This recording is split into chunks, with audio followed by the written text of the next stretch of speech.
হাঁটছি যাচ্ছি বাজারের উদ্দেশ্যে। এই রোডটি নতুন করে পরিচয় করিয়ে দেওয়ার আর কিছু নেই। এই রোডটি দিয়ে আমি প্রতিদিন বাজারে আসা যাওয়া করি।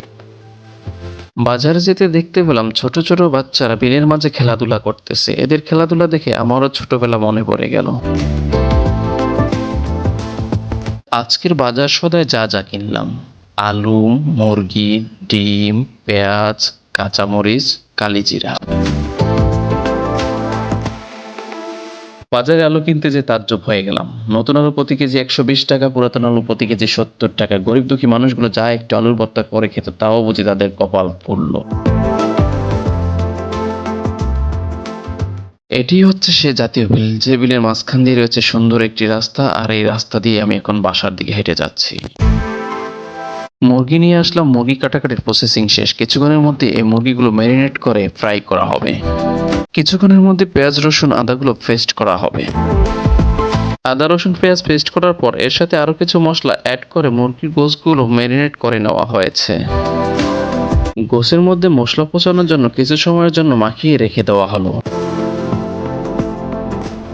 বেলা দুপুর, আমারও প্রচুর খিদা পেয়েছে, তাই আমি এই ফাঁকে খাবার খেয়ে নিচ্ছি।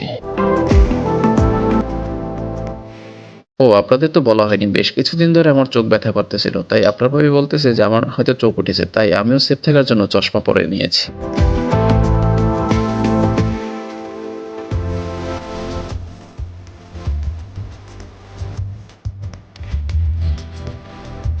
শুধু ফ্রাই করা গোস্ত আর খাওয়া যায় না, সাথে রুটি হলে আরো ভালো হয়। বাসায় আটা নেই, তাই বের হয়ে গেলাম আটা কেনার জন্য দোকানের উদ্দেশ্যে।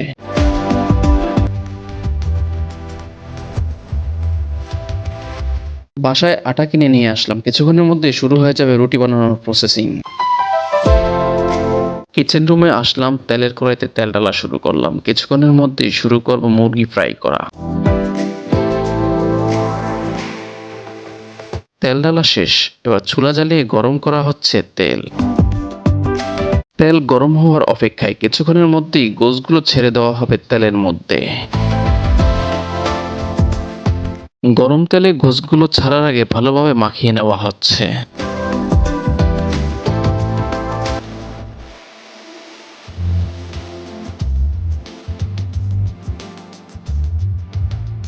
গোশগুলো মাখানো শেষ, গরম তেলও রেডি। এখনই ছেড়ে দেওয়া হবে গরম তেলের মধ্যে গোশগুলো।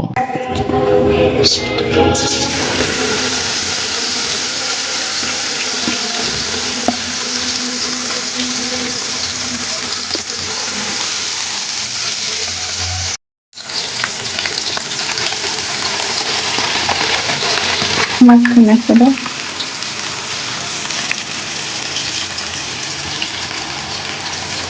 ওরম ঠান্ডা ঠান্ডা দেয়, গায়ে লাগাই লাগাই দিতে হয়। ওই দূরে নেই ওই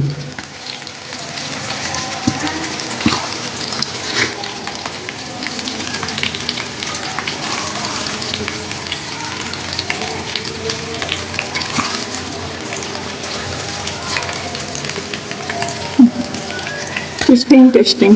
5 সেকেন্ড। মুরগি ফ্রাইয়ের কাজ প্রায় শেষ। কিছুক্ষণের মধ্যে চুলা থেকে নামিয়ে আমরা চলে যাব খাওয়ার জন্য। আজকের মতো ভিডিওটি এই পর্যন্তই। সবাই ভালো থাকবেন, সুস্থ থাকবেন। আল্লাহ হাফেজ এন্ড টেক কেয়ার। আসসালামু আলাইকুম।